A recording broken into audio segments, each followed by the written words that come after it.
আমেরিকার পশ্চিম প্রান্তের একটা নগরীতে স্বামীজি একবার বক্তৃতায় বলেছিলেন, যিনি সর্বোত্তম সত্যে পৌঁছেছেন, বাইরের কোনো কিছুই তাকে বিচলিত করতে পারে না।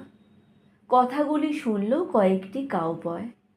তারা ঠিক করল স্বামীজির ওপরেই স্বামীজির এই কথার পরীক্ষা চালাতে হবে। স্বামীজি তাদের গ্রামে বক্তৃতা করতে গেলে তারা একটি টব উল্টে তার ওপরে দাঁড়িয়ে স্বামীজিকে বক্তৃতা করতে বললেন।